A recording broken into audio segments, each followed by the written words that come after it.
Peace be to you all. Assalamualaikum. Omar here. So I wanted to talk to you guys about a very interesting conversation I had with a 61-year-old first-year medical student last night. And she's going to school here in the U.S., so it's not even the Caribbean school, because there's some stigma and challenges with that. But she goes to medical school in Kansas, and it's a DO school, Doctor of Osteopathy. But she talked to my wife and I about our why, why she went to medical school. Because I told her about my adventures as a frustrated pre-med student, and I was considering applying to med school, even though I'm 57 years old. And I got into a couple of schools in the US, but it was like I just didn't feel it was time for me to go at the time.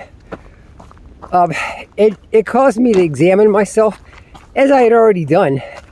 And she had a very strong why for wanting to become a doctor, as did I at one time, but my priorities have shifted. And as a physician assistant for 25 years, I've also kind of shifted my paradigm shift.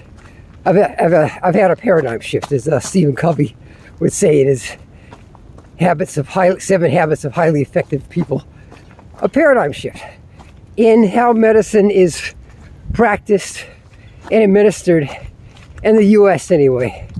And it's quite disappointing, even if you're a big shot surgeon, like the ones we see in these TV dramas, you gotta wait for people to get sick and injured, so you can do your big shot medical miracles on them and get the praises that they get, and they can make a TV show about you or a movie.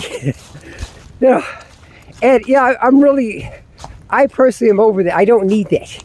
Not at almost 60 years old. I'm very happy with my life. I've had a wonderful life. I've been married for 30 years, thank God, and my wife has put up with me. And our children are young adults now. They're adulting. So we're helping them through that transition.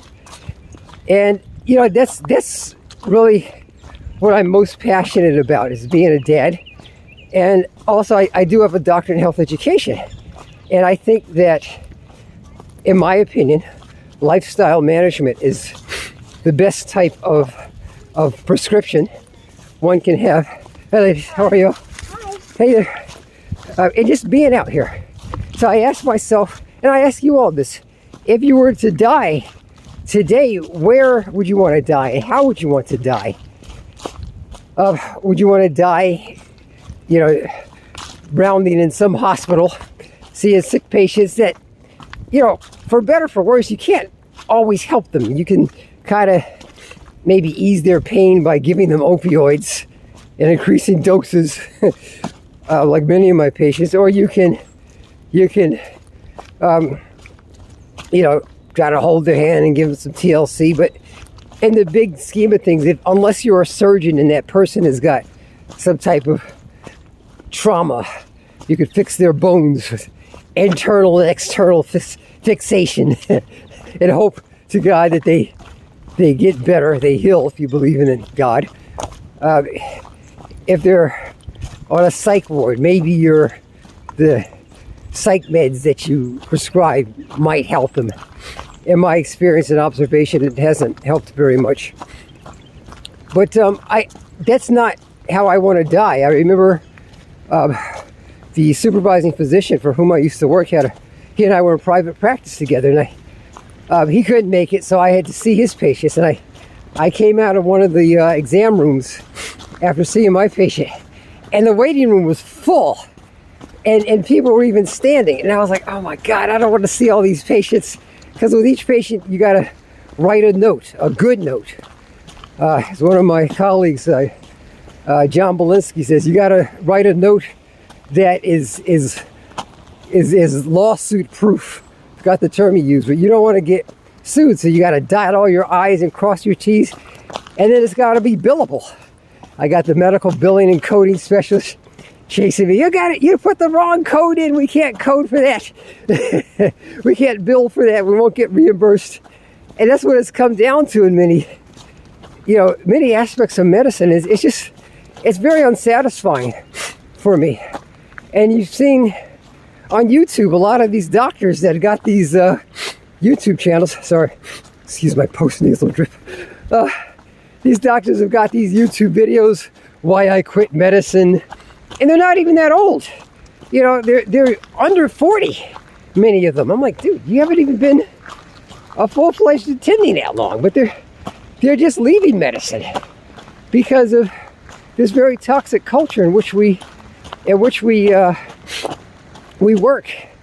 And right now I work as a hospitalist and a nocturnist. I really enjoy that. But in some cases I wonder, like, am I actually helping these people?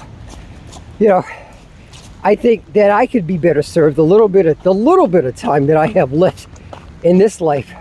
I think it could be better served with me educating people. Say, look, I had metabolic syndrome at one point. Now my blood pressure's fine. I didn't have to go on metformin for my for my glucose levels. I'd have to go on hydrochlorothiazide for my hypertension and Lipitor for my daggone high cholesterol. I'm good. Now, I might have some weird cancer brewing in my body. I don't know. But I gotta die sometime. Kul nafsin da'ikatul mauti. Every soul shall taste of death. Thumma ilayna turja'un. At us you shall be returned. This from our Quran. Us Muslims, it's an ayat or a verse in Arabic. So we all gotta die, whether you believe in God or not.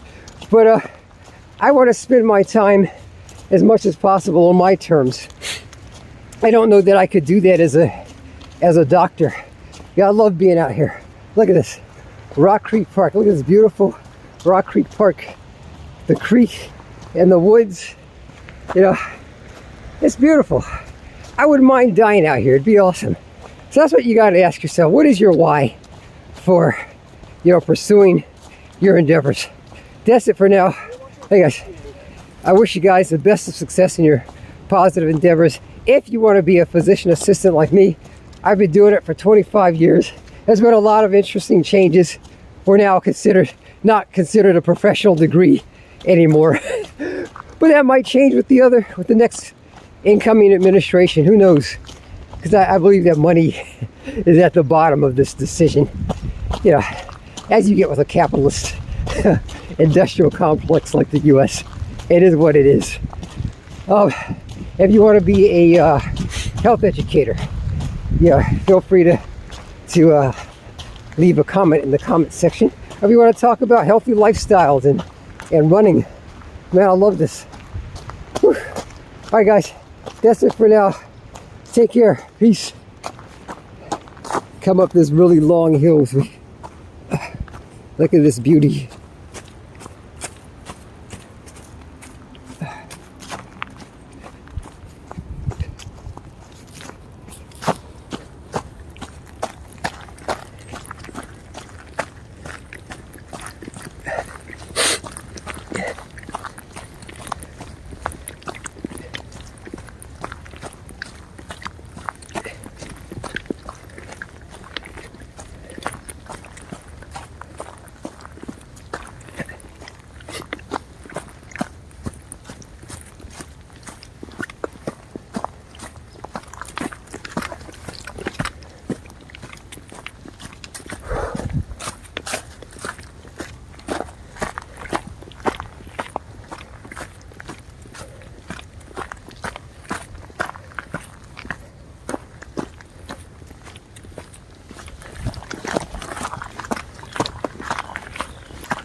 All right, guys, take care.